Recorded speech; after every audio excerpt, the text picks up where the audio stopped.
In everything we do, we are responsible, accountable to our people, our investors, our customers, and the communities where we operate. We are proud, with deep roots and a proven track record of success. We are skillful with a strong knowledge of our business, constantly developing and upgrading our skills and techniques, and we are dynamic, focused and prepared to pursue new opportunities. We should all be proud of our 85-year history, during which we have built a strong reputation from our stable operating base in northern Manitoba. Make no mistake, our strong commitment to Manitoba has not changed. This is where we come from. It's our hometown. And it will always be an important part of our identity and a source of strength for our business. What has changed is that we're now also focused on exporting into other geographies where we do so well here at home.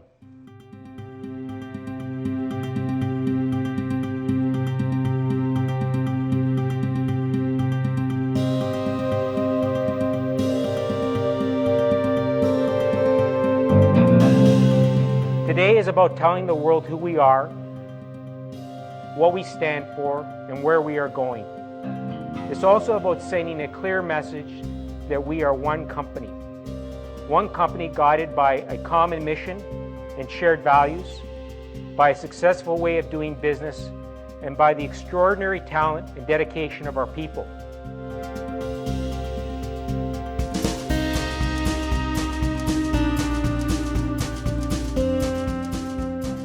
As Hudbay Mining, they operated a smelter in Flin Flon, Manitoba. And it was one of the dirtiest facilities in Canada in terms of emissions. The highest amount of sulfur dioxide, cadmium, mercury, lead, arsenic of any facility in Canada. We've always known that smelter smoke was an issue. I mean, the stack used to be 1/3 the size. When the smelter blew, there were days when you just didn't come out of your house. It blew so badly. When they built the new stack, it kind of took some of that away. However, having said that, all it did was make the plume area a little larger, and it was dropping toxins all over the place. And it never was reported to anybody. Everybody knew. I mean, we weren't glowing in the dark. Let's put it that way. In the early 1990s, we first started sampling in the area. We found that the farther away you went from the smelter, the metal concentrations, both in the soil and in the vegetables, decreased exponentially. But because the smelter was located right in town, this meant that a lot of people were very close to the stack, and some of them were receiving very high levels of fallout of metals. That stuff would just come down and a lot of people would be choking and stuff. When it first came to light back in the 80s and 90s that there was a big problem, that there was a high level of, there was a lot of accumulation of metals in and around the Flin Flon area from this operation. I don't understand why at some level of government, whether it's the province or the feds, didn't start regulating them and forcing them to reduce their emissions. That didn't happen.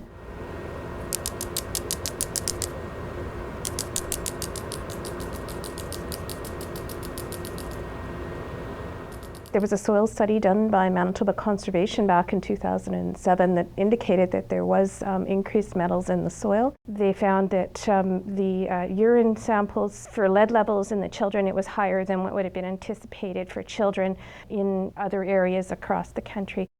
There was a human health risk assessment that was done by a company hired by Hudbay Mining and Smelting.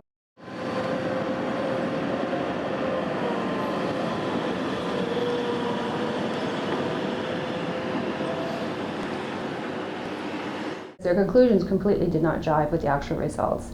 If you look at the actual numbers in the report. There is elevated levels of lead in the blood of children. And to then turn around and say the risks are minor and not really a big problem, to me is walking away from responsibility. It makes the picture look better than it actually is, I think, in a way. So there is some misleading happening there.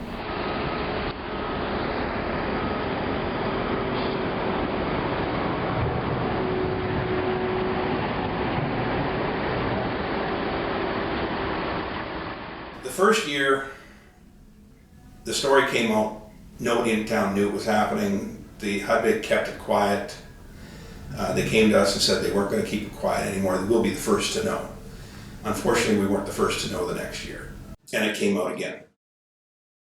Hudbay likes to point out that everything they did in Manitoba was legal and permitted by the government. And the government was trying to move the company in a direction of cleaning up the smelter emissions, but Hudbay is right, they weren't operating illegally or out of compliance. Just the regime that was created was very permissive to allow them to do that. And I would say that a responsible company would not allow emissions to be released such that kids had to be kept indoors, regardless of whether or not it was permitted by the government. HB's operation was around for decades before there was a whole lot of significant environmental regulation around. They did what was legal at the time, and they changed as regulations changed. The federal government finally passed new regulations saying that they had to do better on cleaning the air coming out of the smelter, and at that point Hudbay said, well, we're just going to close the smelter down. What has changed is the inhalation risk. That's gone down now with the smelter closed, so people are not inhaling necessarily the pollutants. They're being exposed through things like dust, through contact with dirt, through dust in their homes, and through potentially any food grown locally or fish that they may be consuming that is contaminated. There is lead poisoning in the community. There's no doubt, it's in those numbers.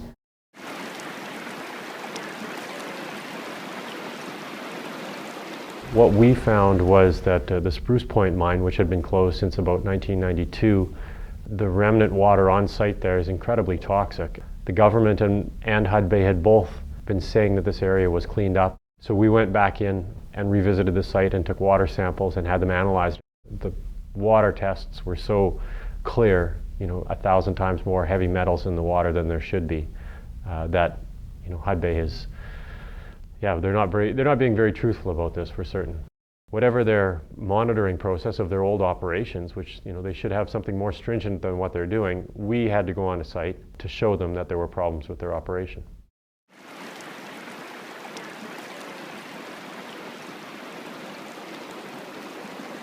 Hudbay actually hosted a private dinner in Winnipeg, trying to assuage the concerns of anybody who had objected to this new mine. Perhaps Hudbay was saying stuff that would hopefully appease people in the room, but it wasn't the truth, and that's going to be a big concern for anybody who's looking at Hudbay's operation. It needs independent verification for virtually everything they're doing to know that they're not going to be causing more ecological damage than they're advertising.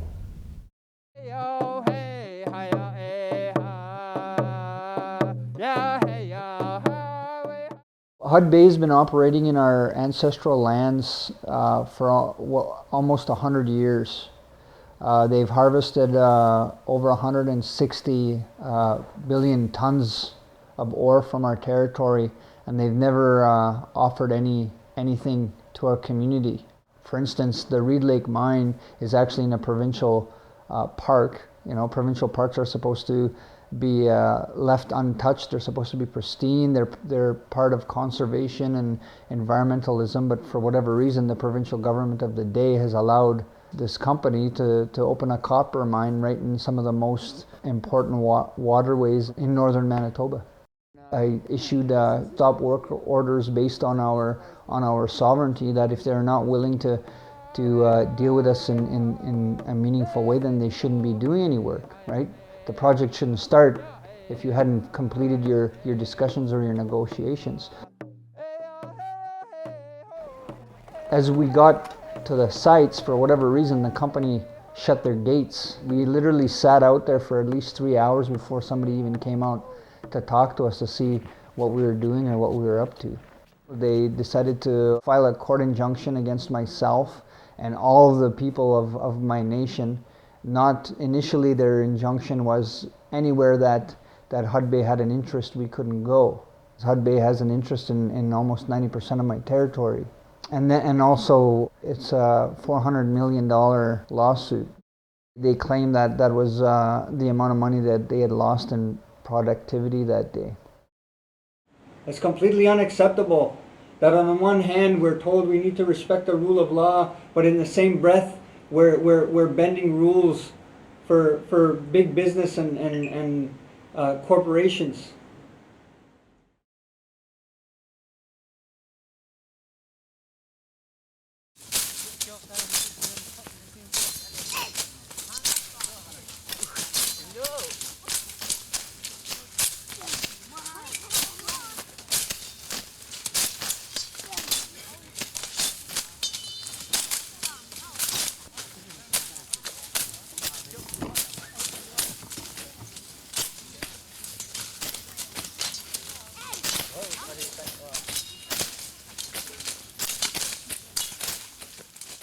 There's a long-standing land dispute between Hudbay and the Mayan communities regarding ownership of the land. The Mayan Kekchi say that they have been on that land for centuries, that they have a historic and legal right to that claim. And Hudbay is trying to stand narrowly on its legal rights, which were apparently granted to it during the Guatemalan Civil War. We represent 13 Mayan Kekchi from Guatemala in 3 related lawsuits against Hudbay Minerals. First one is regarding the death of Adolfo Ich, who was hacked with machetes and shot in the head by mine company security personnel. The second lawsuit is brought on behalf of Herman Chub, who's a young Guatemalan father. He was shot the same day as Adolfo Ich, also by mine company's security personnel. The bullet tore through his shoulder and through his lung and smashed into his spine, and the bullet's still there today. You can see it on the x-rays. And he's paralyzed from about the chest down. And the third lawsuit is brought on behalf of 11 Kekchi women who were gang raped by mine security personnel and police and military during an eviction of their village in 2007 when the mine was owned by Sky Resources, which was later purchased by Hudbay Minerals.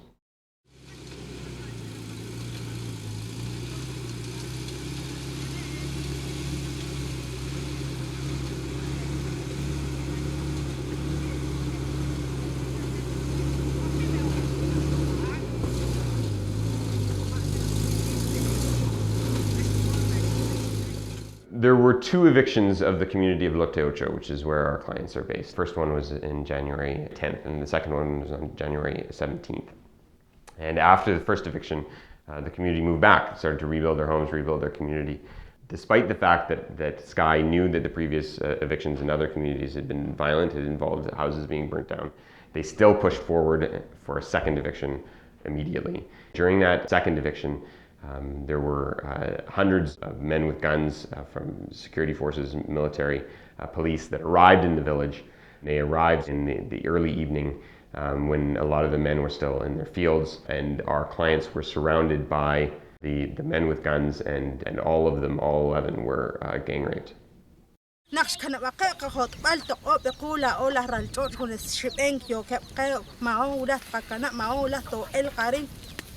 La ola echal na heha nep jakain la kana ka chukwa jakunshil jak utoho nak la ok jili alal kaholper uto kana igdil to koke ma ho hulah liril ke bali arin to lah to so.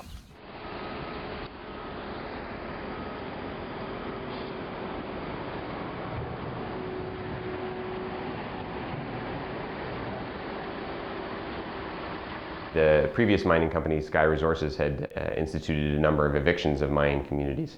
And in September 2009, there were fears that there was going to be future evictions. And as a result, there was a community protest. And in the context of that protest, a number of people were shot, including Herman and including Adolfo Ich. 7 others actually were shot with shotguns, the youngest of which was 15. All the injuries suffered that day were suffered by the community at the hands of mine security.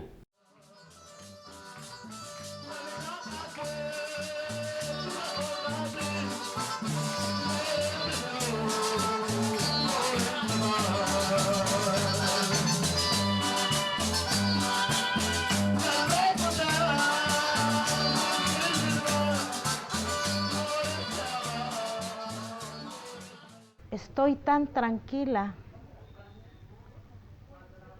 porque espiritualmente para mí la ceremonia maya me hace sentir, me hace unir con mis seres queridos que se han ido, así como mi esposo. Yo siento la comunicación con él. Ajá. Es cierto que yo no soy ni una gran profesional, yo no tengo estudio, pero sé respetar. Ajá. Ellos me han hecho un gran daño. Muchas veces mi padre me lo ha dicho, no guardes rencor. Solo pedirle a Dios la justicia.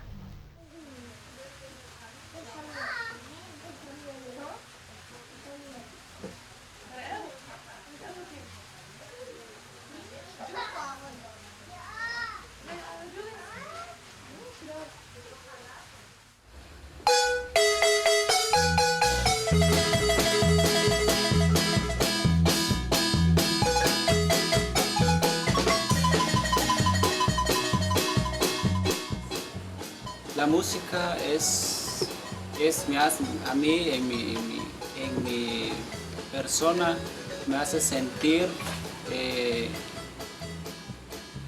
alegre, porque a veces hay momentos me desespero, hay momentos dolorosos que yo siento.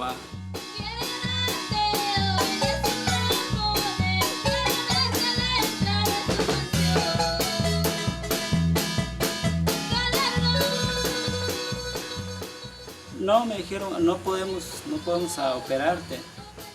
Es que usted vaya, se regresa en su casa, espera la muerte allá en su casa. Porque aquí no te podemos hacer nada.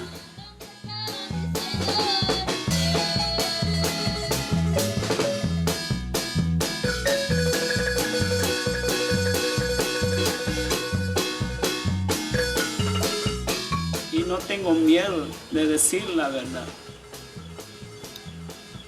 Que se hagan culpables, que aceptan sus errores o que aceptan lo que hicieron ellos en mi vida.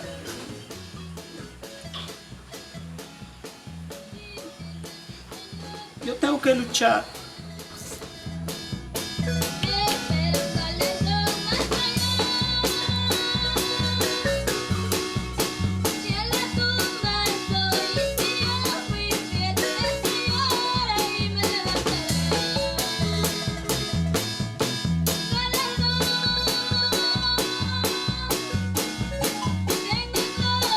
Es cierto, somos indígenas,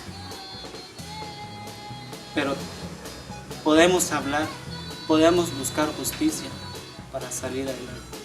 La música me ha ayudado, me ha dado ánimo con mi familia, porque yo he visto la obra de Dios en mi persona.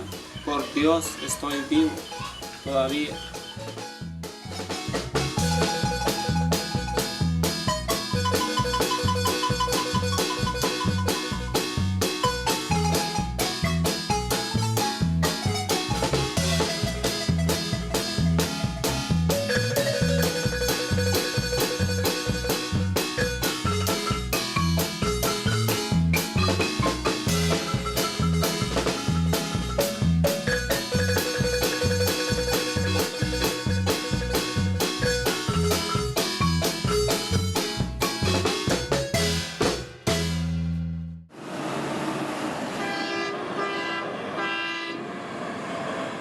The situation in Guatemala that Hudbay walked into and continued to exacerbate some very serious human rights abuses. Given the degree of impunity that exists in Guatemala for such crimes, very low likelihood that justice would ever be served in Guatemala. And so the case is proceeding here in Canada, which is an important precedent.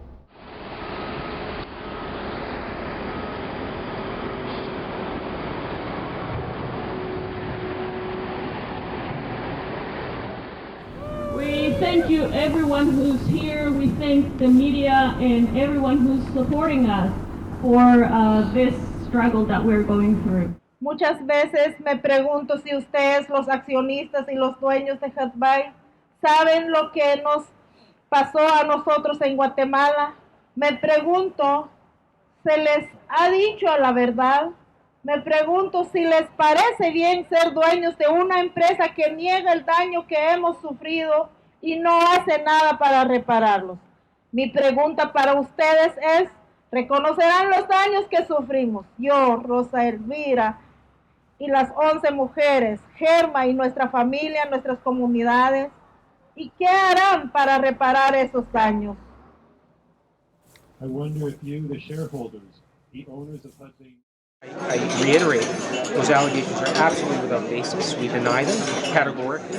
Hudbay had nothing to do with any of those alleged incidents, and that'll be borne out in court. So unfortunately, Hudbay has dealt with this entire incident and the lawsuit as a PR problem rather than an actual human problem. If there's anything that they can deny, they do deny it until they can't deny it anymore. They've fought very hard in the litigation about all points, and we expect that to continue. They've provided no information or explanation of what they think happened to Adolfo Each if he wasn't shot by their security personnel and hacked with machetes by their security personnel. Same thing with Herman Chub. They've made no efforts to try and make things right. And in fact, there seems to be a big distance between the stuff that they say that they will do in the human rights policy. In a lot of their CSR literature, they talk a lot about the importance of responsibility and the importance of good neighborly relations. And yet in this lawsuit, we've seen neither of those things. Instead, it's been blanket denials.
Nos está rodeando la policía.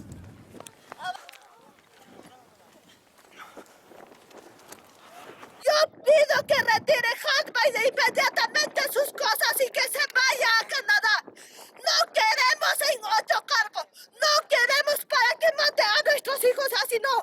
Para que nos maltrate así, no queremos a Hudbay. Cruelmente las policías le han soltado bombas lacrimógenas.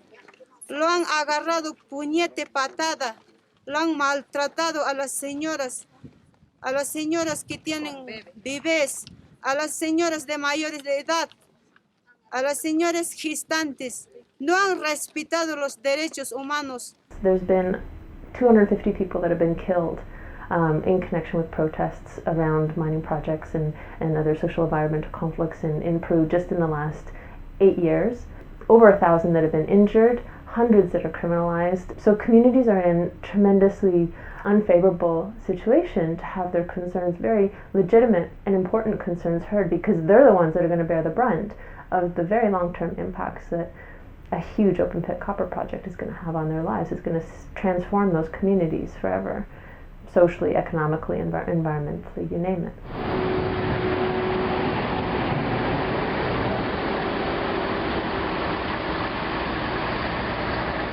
Y es más, desde hace una quincena de años tenemos este área verde, gracias a nuestro recurso natural que es el agua, elemento vital para el riego.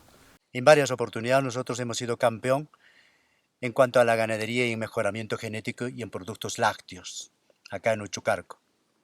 Pero que desde luego en el futuro llega la minera Hudbay y corremos un alto riesgo ahora en cuidar nuestras represas, porque están cerquísima a unos 10 kilómetros o quizá un poco menos, donde está el Tajo Abierto, que está en apertura ahorita, llámese Saigualoma.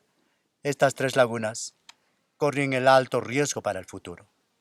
Es una preocupación para mi comunidad, es una preocupación para todo este sector Uchucarco, que en el futuro podría sufrir del problema del agua, podría reducirse estas represas con el impacto que están operando en la empresa Hudbay. Y al mismo tiempo nos promete mejorar esta infraestructura, pero que no está cumpliendo en absoluto sus promesas. Siempre ha practicado a mentirnos, ha practicado a engañarnos, engatusarnos y sorprendernos. Por eso es que en estos instantes, Uchucarco, aquí en la provincia de Chumbivilcas, región Cusco, Perú, estamos en pie de marcha.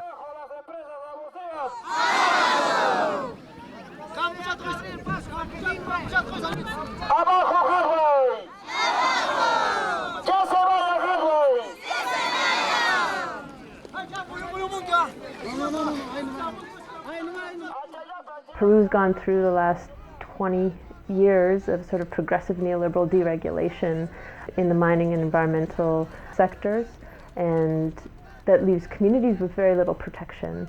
And when they try to actually appeal to the water authority, the environmental authority, with their concerns, they get shut down, and those channels simply aren't open to them.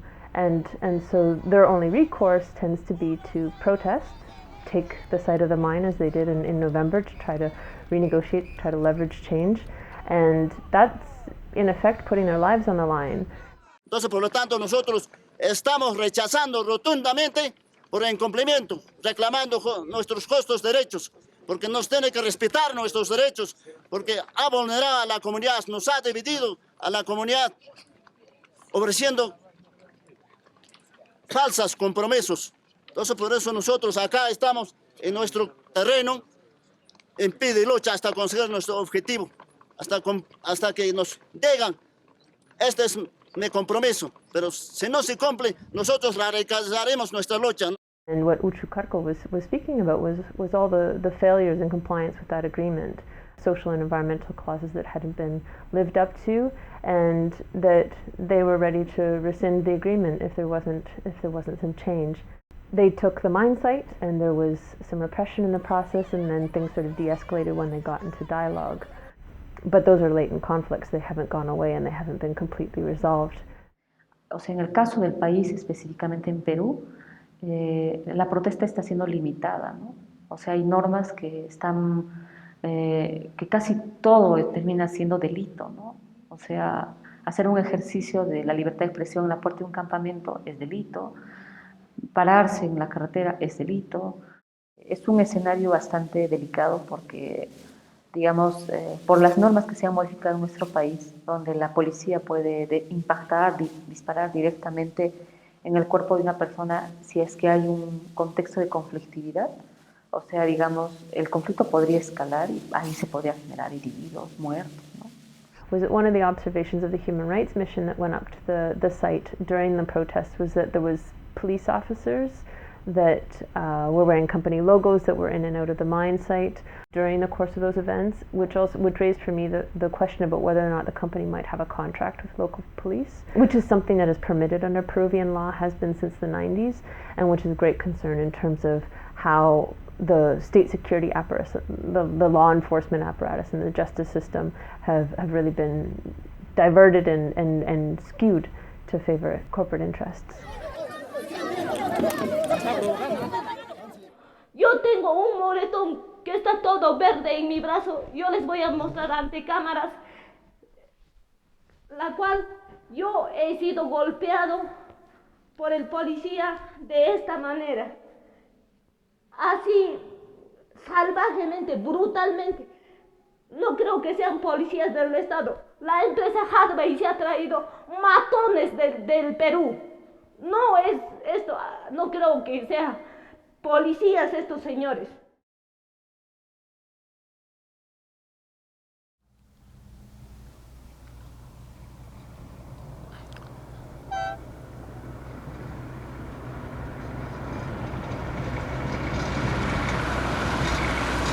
Tasqa chayñintan carretera haykumun kay empresa Hudbay nisqaman chaypin nuqaykota afectawanku polvadera nisqawan hinataq carrokuna purin imaymana carro purin manan chay anchayta nuqayku reclamakuyku hinallataq chay carreteranta imaymana o sea carrokuna purin ashka chanin harwanqaku obekhay ko taps, wagay ko taps, sarong niyang obekataps. Manang pay ko na respetan ko cho. Karteran ta purik siyang kena yakanya tangkar parisong kikops kay karo ko na.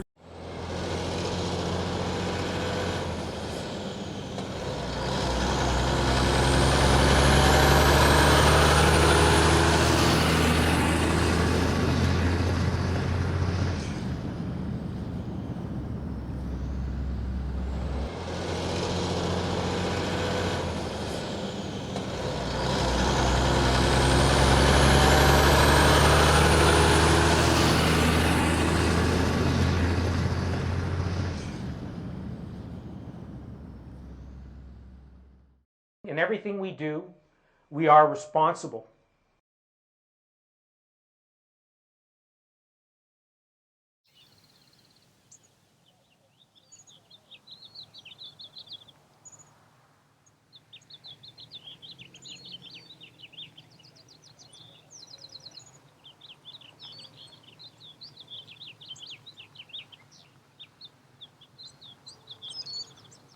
Once you finish Constancia in Peru, you'll be roughly the 25th biggest copper producer in the world.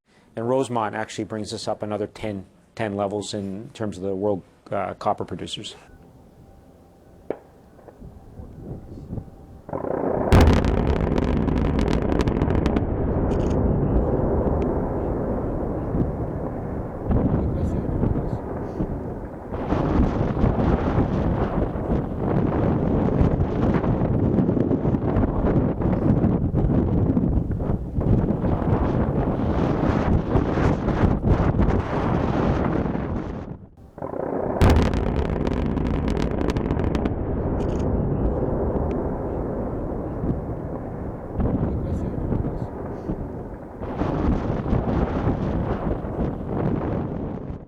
All things being equal, we'd love to start construction next year.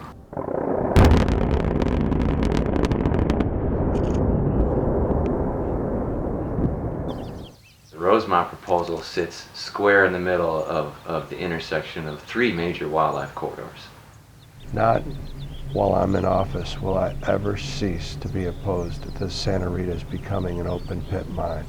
It's an intrusion with a multitude of negative effects on the region. This mine is just in the wrong place.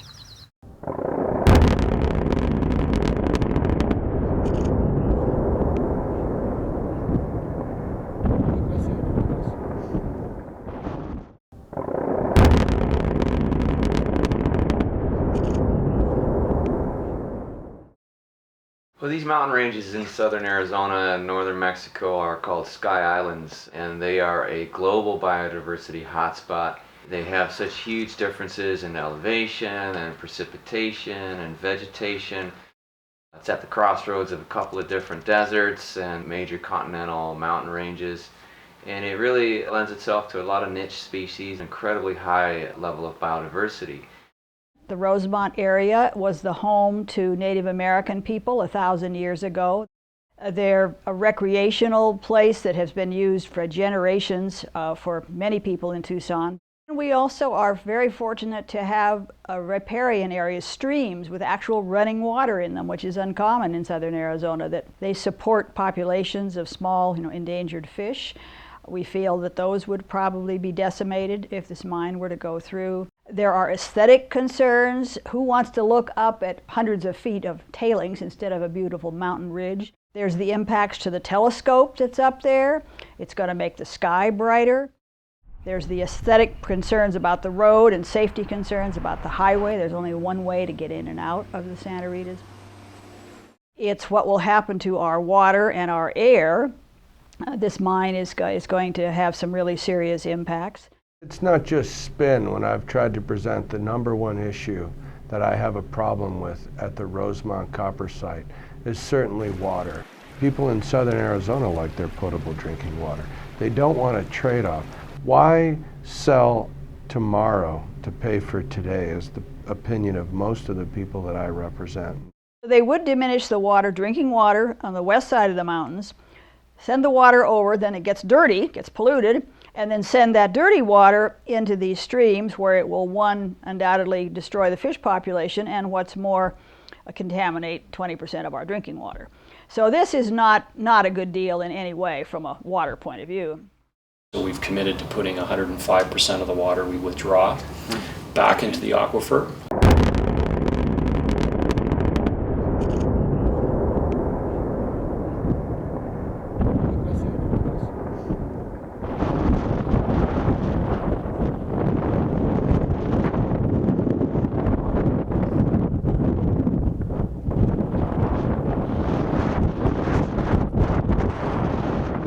To be able to, with a straight face, say that you're going to someday replace the potable drinking water of the Santa Cruz upper water users group with cap water is farcical. There's just no way that that promise will be met. It's no way that it's credible.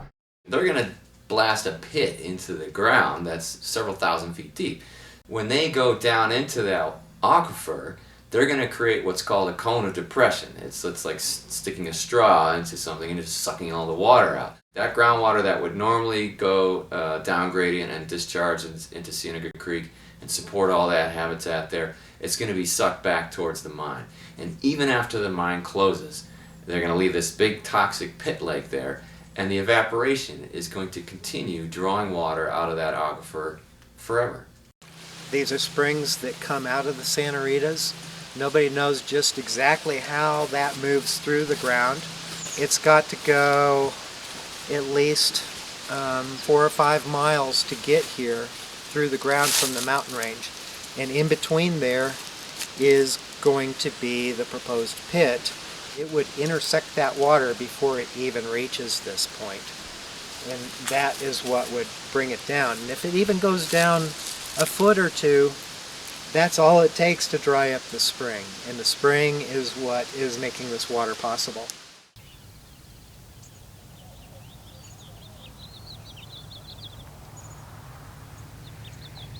My discretion for this draft decision is limited by legal authority that I have under the existing mining laws. Forest Service professes to everyone that they have no way of stopping this mine, that there's nothing they can say, that they have to allow this company to destroy thousands of acres of public land that they manage. There are limits on my authority to regulate the statutory right provided in regulations for potential interests in mining claims, under both the takings clause of the U.S. Constitution and under other statutes that does not allow the Forest Service to endanger or materially interfere with prospecting, mining, or processing operations.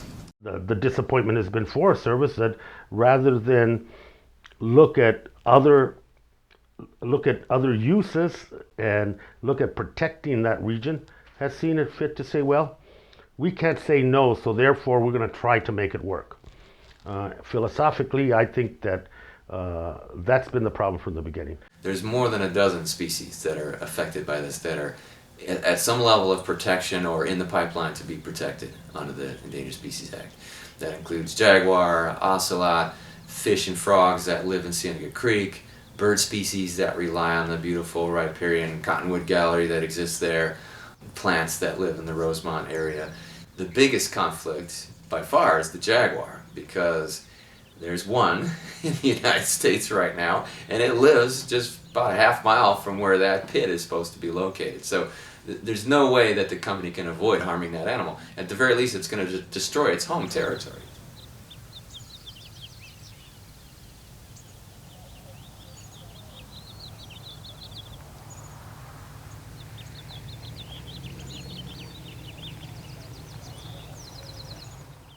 The Corps of Engineers has made it pretty clear that this really is not a project that can be mitigated. And therefore, that permit is hanging in the balance. We believe that this is a particularly egregious case where the damage cannot be mitigated, and that permit should be denied. I'm relying on Army Corps to do this the right way. I'm relying on Army Corps to put the law and the consequence and the science ahead of the pressure they're going to get.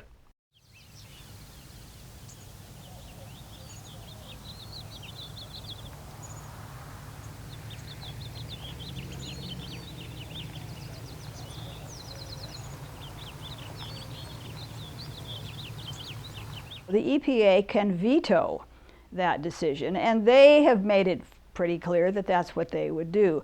So we think it's unlikely that the mine will get the necessary permits. The permitting process is advancing. We're not making predictions on it because we don't control it, but it's moving ahead and we're happy with what the regulators are doing and how they're approaching things. Really only 5 countries where we would put meaningful capital to work in because we want the certainty of permitting, we want the certainty of getting our capital back out and getting that return on investment.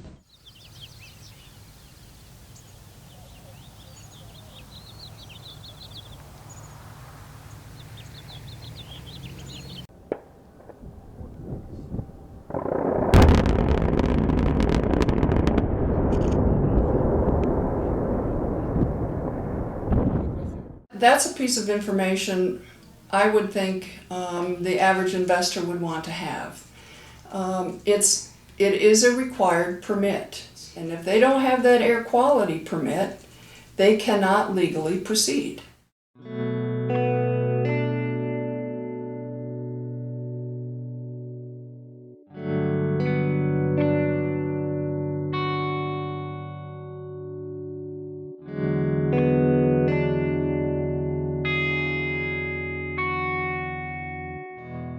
Would you consider the loss of the air permit a material matter, given that you can't build the mine? Absolutely, and it's great that you forced him on that disclosure issue in front of his stockholders, because that type of cover-up is really, in my opinion, the type of white-collar malfeasance that we've seen from their predecessor with Hudbay.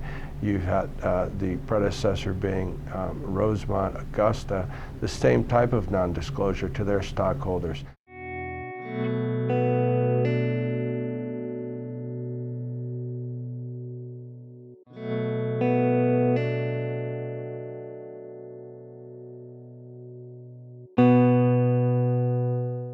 It's not just a bunch of local folks, like me, who are opposed to it.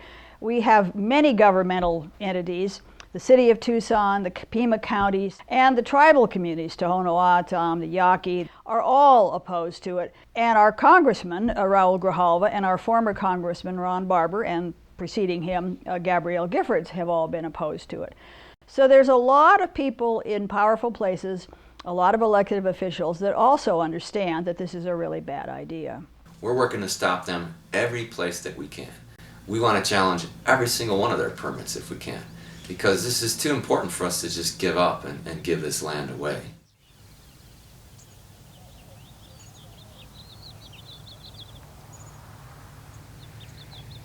Defeating something like this is always difficult, particularly out in the West, particularly that you're living under a law, 1872 Mining Act, that practically says mining is sacrosanct in the West.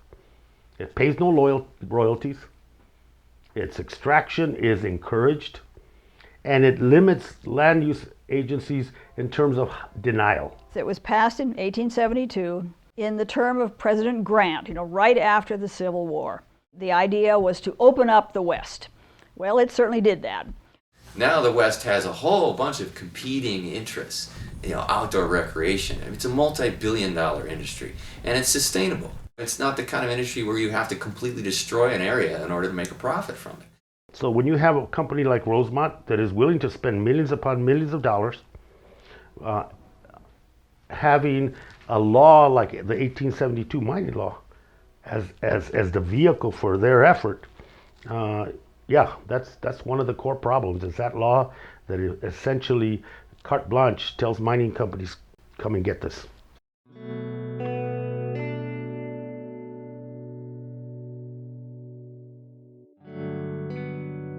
They've left a trail of destruction behind them everywhere they've gone. So you have to be cautious and hope that your regulator is on top of things and on your side and on the side of the environment. There's numerous red flags with the Rosemont project. It should be a project of national concern, given the importance of the habitat for endangered wildlife as well, the aquifer, national forest lands. We can't just abuse and continue to rape our environment without any consequences and without being accountable.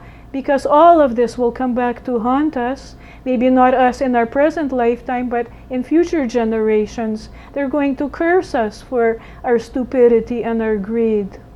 We are experiencing elevated levels of certain toxins, highly elevated levels in some areas. It's got to have some possible health effect to the citizens of our area, but in Hudbay's case, if they can find areas where there are lax environmental laws, where they're not required to do any more than the bare minimum, then that's what they're going to do, because that's going to be cheaper for them. Hudbay, they're accustomed to getting their way, that they're bullies, and that you have to check everything that they tell you.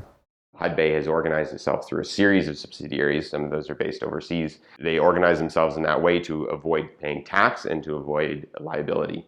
This case is an attempt to say that the law needs to match the reality. Hudbay needs to be responsible for what happens on the ground, because it's the one that finances it, and it's the one that controls it, and it's the one that benefits from it. And if something goes wrong, it should be the one that's responsible for it. The people of Arizona are in a good moment right now. The mine hasn't been built, so they have an opportunity to have their interests protected and to make sure that their ecosystems, that their water, that what's important to them is preserved. For Hudbay, that water is really just there to turn into a profit, and they want to suck as much of it out of the ground as they can to get their mine up and running and keep it running for as long as it's profitable to them. And after that, they don't really care anymore. Our generation is at a point where we have to decide, is this something that we value, or do we want to allow mining to trump the environment and make their profits over short-term mineral extraction and sacrifice this forever? Once this is gone, it's gone. It's not coming back. I worked through this whole company, and not once have I heard one employee say they're proud to work for HBM&S. I completely contradict that. I have been here almost every month since I started here in July 2010. I talk to individuals. I've never heard that attitude, ever. I've been in the mining business for 22 years, and this is the best operating culture in the mining business in the world.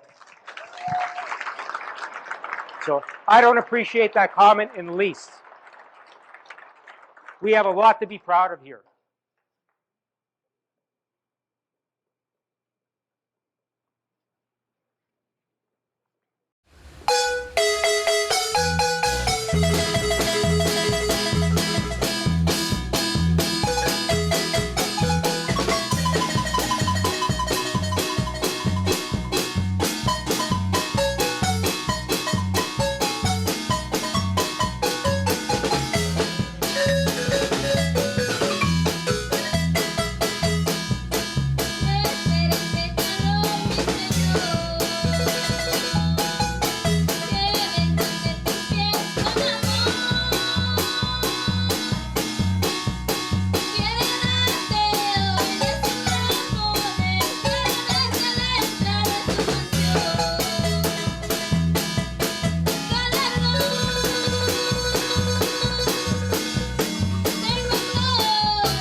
Bueno.